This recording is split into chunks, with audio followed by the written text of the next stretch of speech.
Perhaps tonight you are staring at the ceiling, unable to sleep, while your heart breaks with a pain that has no name. Your child, the one you carried in your womb, the one you taught to pray, the one who once knelt beside you during evening prayers, now mocks everything sacred, laughs at faith, and has turned their back on God. You find yourself asking the same tormented question that has echoed through countless mothers' hearts across the centuries. Where did I go wrong?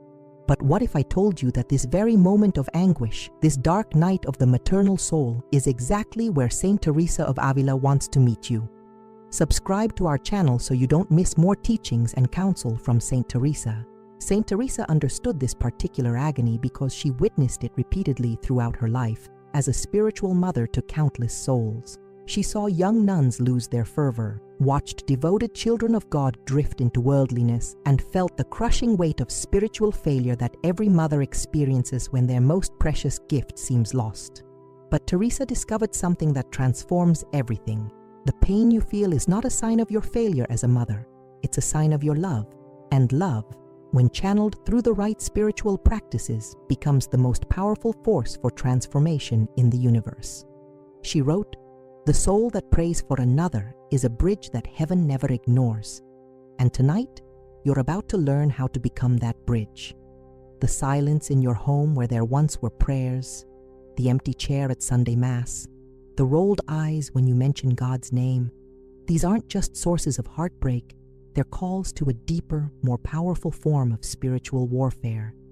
Saint Teresa knew that when human words fail, when reasoning doesn't work, when tears seem useless, there are still 3 sacred actions that can pierce the veil between heaven and earth and reach the heart of your wandering child. These aren't mere rituals or desperate attempts to manipulate God. They are ancient, tested pathways that connect a mother's love to divine power in ways that transcend all natural limitations. Tonight, you don't have to remain helpless in your anguish. You don't have to accept that your child is lost forever. Saint Teresa is about to show you that your maternal heart, broken as it is, can become the very instrument through which God works miracles. Are you ready to transform your pain into the most potent prayer heaven has ever heard? Are you prepared to discover that your tears might be the key that unlocks your child's closed heart? Because what you're about to learn isn't just about saving your child. It's about discovering the supernatural power that lies dormant within every mother's love, waiting to be awakened by authentic faith and directed action. In the cold stone corridors of the Convent of the Incarnation, Saint Teresa once found herself face to face with a reality that would shatter any spiritual mother's heart. Sister Maria, a young nun she had mentored with tender devotion, had begun to mock the very practices Teresa held most sacred. The girl who once prayed with fervent tears now laughed cynically at mystical experiences, dismissed contemplative prayer as self-deception, and worse yet, began to influence other young sisters toward the same spiritual coldness. Teresa watched, powerless, as this soul she loved drifted further from God each day, seemingly immune to every word of counsel, every gentle correction, every patient invitation back to the path of light. But it was during those long nights of seemingly unanswered prayer that Teresa made a discovery that would revolutionize her understanding of intercession. She realized that God wasn't asking her to change Sister Maria's heart. That was his work alone. Instead, he was asking her to become a living conduit between heaven and that wandering soul, to position herself as a spiritual bridge through specific, deliberate acts of faith that would create openings for divine grace to flow. She began to understand that when someone we love turns away from God, our role isn't to convince them intellectually or emotionally manipulate them back to faith, but rather to create spiritual pathways through our own acts of surrender and targeted intercession. One night, as Teresa knelt in the chapel before the Blessed Sacrament, she felt an interior voice that changed everything. The soul that intercedes with tears and specific actions creates spaces in the spiritual realm that I, in my mercy, will always fill. She understood then that her pain over Sister Maria's apostasy wasn't meant to drive her to despair, but to drive her to her knees in a very particular way.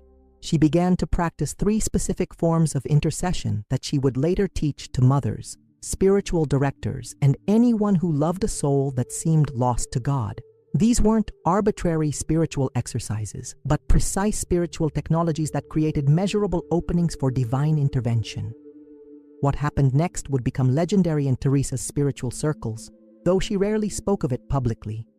Through these 3 practices, consistently applied over months of apparent silence from heaven, Sister Maria began to experience what she later described as an inexplicable softening of heart. The cynicism gradually gave way to questions, the mockery transformed into hunger, and eventually, the young nun who had seemed lost forever became one of the most devout contemplatives in the entire convent. When asked how this transformation occurred, Teresa would only say, "When we intercede correctly, heaven cannot remain closed."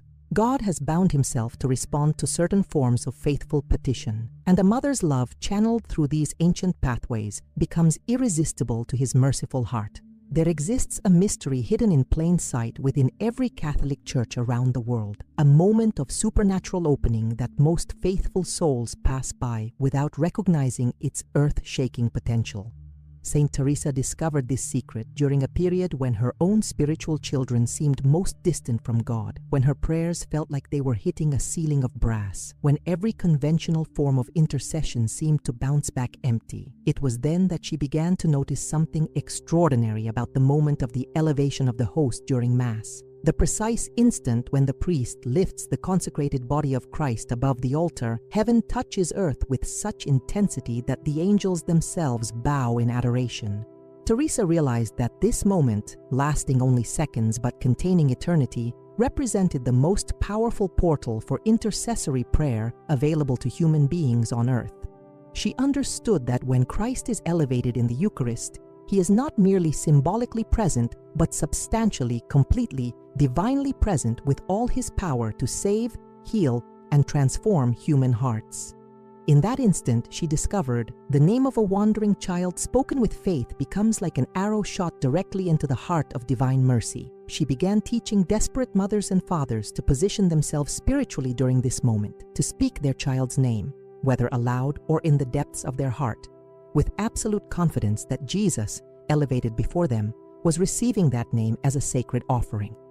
But Teresa's genius lay not just in recognizing this moment's power, but in understanding how to engage with it properly.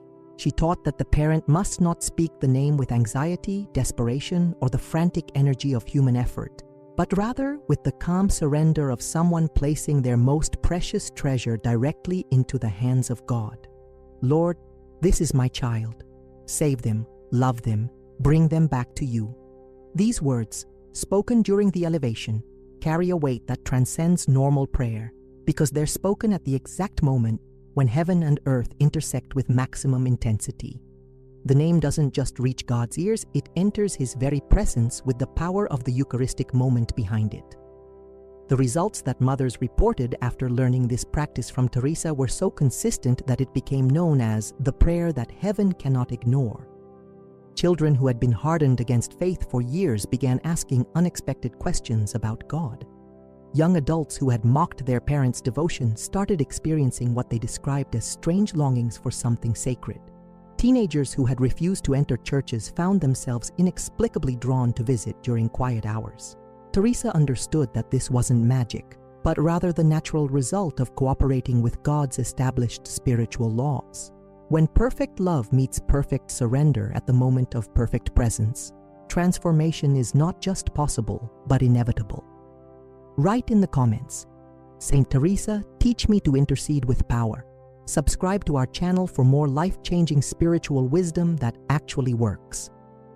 The dawn breaks cold and gray as you make your way to early morning Mass, carrying in your heart the weight of sleepless nights and unanswered prayers. Your child's face haunts your thoughts, the same face that once looked up at you with innocent trust, now twisted with cynicism. The same voice that once whispered bedtime prayers, now cursing everything you hold sacred. You slide into the familiar pew, surrounded by other faithful souls who have no idea of the battle raging in your heart, and you wonder if God even remembers your child's name. But Saint Teresa wants you to understand something that will change everything about how you experience this moment. You are about to witness the most powerful event that occurs on earth, and you are not here by accident. As the Mass progresses, Teresa whispers to your spirit, prepare yourself, because when that host is raised, heaven splits open with such force that demons flee and angels rush to adorn the throne of the Most High. This is not merely a symbolic gesture or a beautiful ritual. This is the moment when the God of the universe makes himself vulnerable to human touch, when divine omnipotence condescends to become present under the appearance of bread, when infinite mercy becomes accessible to finite hearts. Teresa discovered that parents who understand the cosmic significance of this moment and position themselves spiritually to intercede during it tap into a power source that can penetrate even the most hardened heart, even the most rebellious will, even the most seemingly lost soul. The priest's hands move toward the consecrated host, and Teresa guides you. Now, beloved parent, speak your child's name, not with the desperate energy of human striving, but with the quiet confidence of someone who knows they are about to place their petition directly into the hands of the one who created their child, who numbered every hair on their head, who loved them before they were born. Jesus, this is your child's name. You know their heart better than I do. Save them. These words, spoken during the elevation, carry a supernatural weight because they're offered at the exact moment when Christ's presence is most intensely focused on earth, when his power to save is most immediately available, when his heart is most open to receive the cries of desperate parents. But Teresa warns you, do not look for immediate dramatic results, for God's ways are not our ways, and his timing is perfect even when it seems delayed. The miracle you've just participated in by speaking your child's name during the elevation works in the hidden realm of the Spirit, where battles are won before they're seen, where hearts are softened before they acknowledge their need, where grace begins its slow, patient work of transformation. Some mothers report that their children begin asking questions about faith within days. Others see subtle changes over months. Still others must wait years before witnessing the full fruit of their Eucharistic intercession. But Teresa promises this: no name spoken with faith during the elevation ever goes unanswered, for you have just connected your child to the very source of life itself. In the silence of her cell, as midnight prayers echoed through the corridors of San Jose, Saint Teresa made a discovery that would comfort countless grieving mothers throughout the centuries. She found herself weeping, not the bitter tears of despair, but tears that seemed to come from a place deeper than human emotion. Tears that felt sacred, tears that carried within them a mysterious power she had never experienced before. She was praying for a young woman whose family had brought her case to Teresa, a daughter who had abandoned not only her faith but had begun living in a way that broke her mother's heart daily. As Teresa interceded for this stranger's child, the tears came unbidden, and with them came an understanding that would revolutionize her approach to intercessory prayer. These were not ordinary tears of human sadness, Teresa realized, but tears given by God himself, tears that participated in his own divine sorrow over lost souls. She understood that when a mother weeps genuine tears before the Blessed Sacrament for her wandering child, those tears carry a power that transcends human emotion and enters the realm of supernatural intercession. The tears become like liquid prayers, each drop a petition that reaches heaven with particular potency because they spring from the same divine love that grieves over every lost sheep. Teresa began teaching mothers that these sacred tears were not signs of weakness or lack of faith, but rather gifts from God to be treasured and offered back to him as precious offerings. But Teresa's wisdom went deeper than simply recognizing the power of tears. She developed a specific practice that she taught to mothers in secret. Understanding that not everyone was ready for such intimate spiritual direction, she instructed them to light a white candle, white for purity, for hope, for the innocence their child once possessed, and to place it before an image of Jesus, preferably before the Blessed Sacrament if possible. For 7 consecutive days, the mother was to light this candle and allow whatever tears came to flow freely, without trying to control them, without apologizing for them, without attempting to explain them, even to herself. Let the tears speak, Teresa would say, for they speak a language that heaven understands perfectly. The power of this practice, Teresa discovered, lay not in the tears themselves, but in the complete surrender they represented. When a mother weeps real tears before God for 7 days, she is declaring her absolute inability to change her child's heart and her complete dependence on divine mercy. These tears wash away every vestige of human pride, every attempt to control outcomes, every lingering belief that motherly love alone can save a soul. they become an offering of pure powerlessness that paradoxically unlocks infinite power, for God responds to such surrender with the full force of his compassion. The candle becomes a beacon in the spiritual realm. The tears become liquid intercession, and the 7 days become a novena of surrender that creates an opening for grace that few spiritual practices can match. The small white candle trembles in your hands as you strike the match. And Saint Teresa wants you to understand that this simple act you're about to perform has toppled kingdoms of darkness, has opened prison doors of addiction, has melted hearts of stone that seemed permanently closed to God's love. This is not mere symbolism or comforting ritual. This is spiritual warfare disguised as gentle devotion. This is your maternal heart weaponized by divine grace. This is your love for your child channeled through ancient pathways that connect earth to heaven with supernatural precision. As the flame springs to life, know that you are lighting more than wax and wick. You are illuminating a pathway for your child's soul to find its way home through the darkest night of spiritual rebellion. Teresa understood that the number 7 carries profound spiritual significance.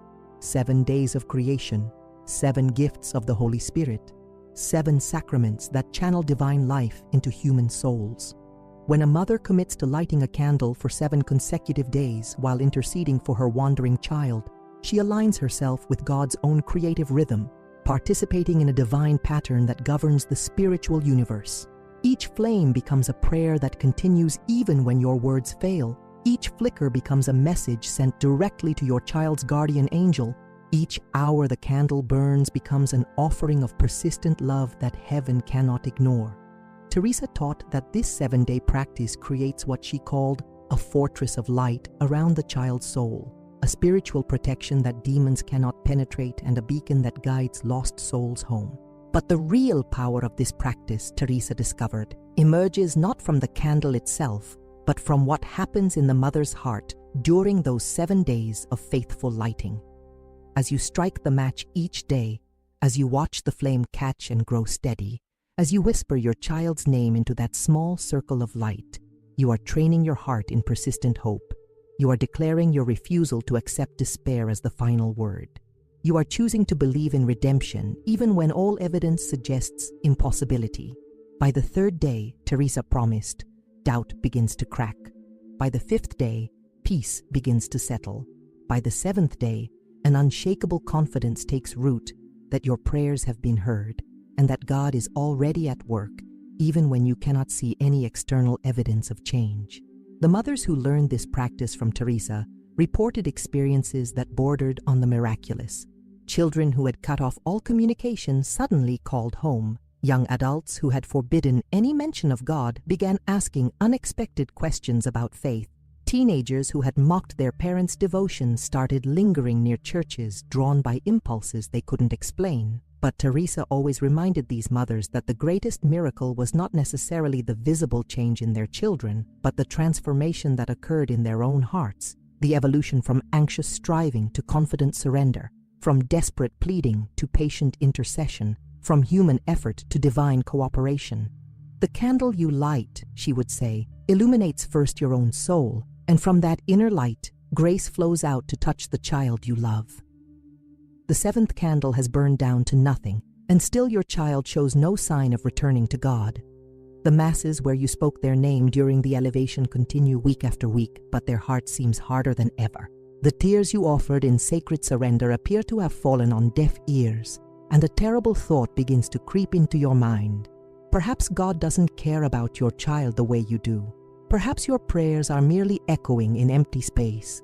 Perhaps you are fooling yourself with mystical practices that mean nothing to a God who has already written your child off as lost. Saint Teresa wants to meet you in this exact moment of doubt, because she knew that this apparent silence from heaven is not the end of the story. It is often the moment just before the breakthrough. Teresa lived through periods of what she called divine darkness, months and sometimes years when her most fervent prayers seemed to hit a wall of silence, when God felt absent despite her faithful practice of every spiritual discipline she knew. During one particularly agonizing period, she prayed for almost 2 years for a young man whose mother had begged for her intercession. Every day she offered his name during Mass, Every week she lit candles and wept genuine tears before the Blessed Sacrament. Every month that passed seemed to confirm that her prayers were powerless against his determination to live apart from God. It was during this dark season that Teresa received one of the most important mystical insights of her entire spiritual journey. God's silence is not God's absence, and delayed answers to prayer are not denied answers to prayer. In a profound interior vision, Teresa saw the spiritual realm as it really exists, and she witnessed something that forever changed how she understood intercessory prayer. She saw that every prayer offered with genuine love creates an actual visible light in the spiritual dimension, lights that accumulate around the soul being prayed for like protective barriers, like guiding beacons, like accumulated graces waiting for the perfect moment to break through into the person's consciousness. She understood that when we intercede for someone, we are not trying to convince God to save them. We are cooperating with God's eternal desire to save them by creating spiritual openings through which His grace can flow when the person's heart becomes even slightly receptive. The young man she had prayed for so faithfully eventually experienced what he later described as a sudden, overwhelming sense of being loved by God. And within weeks, he was back in church, seeking confession, asking for guidance in rebuilding his relationship with the divine. When his mother asked Teresa how she had known to keep praying when nothing seemed to be happening, Teresa replied with words that have comforted countless mothers since. God is never silent. We simply cannot always hear His voice with our human ears, but our prayers are always heard, always recorded, always powerful, even when, especially when, we cannot see their effects. The silence you interpret as absence is often God preparing a miracle that will astound you with its perfect timing. Your child calls home unexpectedly, and though the conversation is brief and seemingly mundane, something in their voice sounds different, softer somehow, less angry, carrying a note you haven't heard in months. They ask how you're doing with what seems like genuine concern, and for the first time in a long while, they don't immediately end the call when you mention you've been praying for them. Saint Teresa wants you to recognize this moment for what it truly is. Not a coincidence, not a temporary mood shift, not wishful thinking on your part, but the first visible evidence that your faithful intercession is beginning to bear fruit in the hidden chambers of your child's heart, where God has been working silently, patiently, lovingly throughout all those days when you thought your prayers were falling on deaf ears. Teresa developed an extraordinary sensitivity to what she called the signs of returning grace. Subtle shifts in behavior, unexpected moments of openness, tiny cracks in the armor of rebellion that indicated God's mercy was beginning to penetrate even the most resistant soul. She taught mothers to watch for these signs not with anxious scrutiny that might pressure their children, but with quiet, grateful recognition that would encourage their own faith to grow stronger. A child who begins asking questions about current events in their parents' lives, who shows unexpected interest in family matters, who demonstrates even small acts of consideration. These are not random improvements in personality, but evidence that the Holy Spirit is beginning to soften what seemed permanently hardened. But Teresa's wisdom went deeper than simply recognizing positive changes. She understood that sometimes the signs of God's working appear paradoxical, even disturbing to worried parents. A child might become more confused about their life direction, more restless in their current lifestyle, more dissatisfied with relationships and activities that once seemed to fulfill them. Teresa taught that these periods of spiritual restlessness often precede major conversions, for God must sometimes make souls uncomfortable with sin before they become hungry for righteousness. The child who suddenly seems troubled by choices they once made confidently, who begins questioning the values of friends who influence them negatively, who experiences unexplained dissatisfaction with a life lived apart from God. These are profound signs that grace is moving, even when the child themselves cannot identify the source of their unrest. The key to navigating this season, Teresa emphasized, is maintaining the same faithful intercession while resisting every temptation to force conversations about faith, to point out the changes you're observing, or to accelerate the process through human effort. God is an artist working on a masterpiece, and just as you wouldn't grab a painter's brush to help them finish their work more quickly, you must allow divine grace to complete its patient, perfect work in your child's soul. Continue lighting your candles, continue speaking their name during the elevation, continue offering your tears before the Blessed Sacrament. But do so now with growing confidence rather than desperate anxiety, for you are witnessing the early stages of a spiritual resurrection that will, in God's perfect timing, astound you with its completeness and beauty. The changes in your child are becoming undeniable now. Questions about spirituality that seem to come from nowhere, unexpected expressions of gratitude for your patience during their difficult years, a new gentleness in their interactions with family members that speaks of a heart being mysteriously transformed from within. Saint Teresa wants you to understand that you are entering the most delicate phase of your intercessory journey, the time when human wisdom must step back completely and allow divine wisdom to orchestrate the final movements of grace that will bring your child home to God. This is not the moment to rush forward with religious conversations or enthusiastic invitations to church. This is the moment to deepen your own spiritual preparation for receiving the miracle that God is about to complete. Teresa understood that when a soul begins its genuine return to God, the parent's role shifts from active intercession to humble preparation. Just as the father in Christ's parable of the prodigal son did not run after his lost child, but rather waited with patient hope for the return he knew would come, you must now focus on purifying your own heart of every trace of "I told you so," every remnant of hurt feelings from years of rejection, every desire to control the pace or manner of your child's conversion. Teresa taught that the parent who receives a returning child with pure joy, with no conditions attached, with complete forgiveness for all the pain that has passed, cooperates with God's grace in a way that completes the miracle and ensures the transformation will be lasting rather than temporary. This preparation involves more than emotional readiness. It requires spiritual maturation that can only come through continued faithful practice of the very disciplines that brought you to this point. Continue lighting your candles, not because you still doubt God's action, but as offerings of thanksgiving for the miracle you see unfolding. Continue speaking your child's name during the elevation, not from anxiety but from gratitude for God's faithfulness to your persistent prayers. Continue your tears before the Blessed Sacrament, but let them be tears of joy now, tears of relief, tears of amazement at how perfectly God has honored your maternal love with His infinite mercy. Teresa also warned about the temptations that assault parents during this crucial phase. You may feel tempted to take credit for your child's transformation, to view it as the natural result of your faithful prayers, rather than as pure gift from divine love. You may want to share your success story prematurely, to encourage other parents by describing what worked for you, forgetting that each soul's journey back to God is utterly unique and cannot be replicated through technique alone. Most dangerously, you may begin to relax your spiritual vigilance, assuming that the battle is won and your child is permanently safe from further spiritual attack. Teresa reminds you that the soul returning to God needs your continued intercession perhaps more than ever, for the enemy of souls makes his fiercest assaults on those who are closest to complete surrender to divine love. Your child sits across from you at the dinner table, and in their eyes you see something that takes your breath away. Not just the absence of rebellion, but the presence of peace, a deep, quiet satisfaction that speaks of a soul that has found its home in God. They bow their head as you say grace, and this time it's not mere politeness, but genuine reverence. After the meal, they linger to talk, and somewhere in the conversation they mention, almost casually, that they've been thinking about going to Mass again, that they've been wondering about confession, that something inside them feels hungry for the sacred in ways they can't fully explain.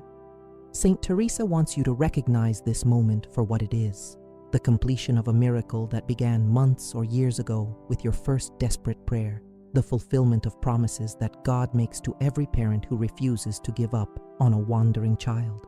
This is not the end of your story, Teresa reminds you, but rather the beginning of a new chapter in which your role evolves from intercessor for a lost soul to grateful witness of divine mercy's power to transform even the most seemingly hopeless situation. Your child's return to God validates not your spiritual technique, but God's faithfulness to His own promises. Not your power as a parent, but His love as the ultimate Father who never stops calling His children home. Teresa understood that parents who experience such miracles carry a special responsibility to become sources of hope for other mothers and fathers who are still walking through the dark valley of having children who reject faith, still lighting candles with trembling hands, still speaking names during the elevation with voices that sometimes crack with emotion.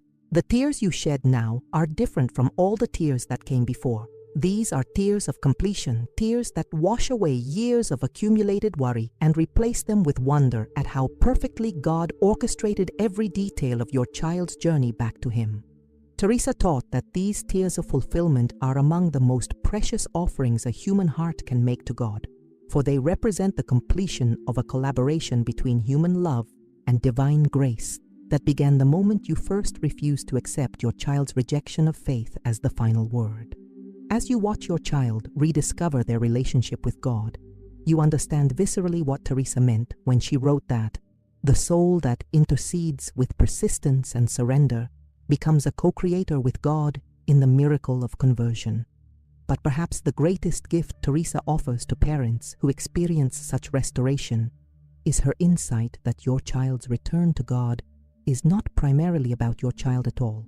It is about God revealing His nature as the Father who never stops loving, never stops calling, never stops working to bring every lost soul home.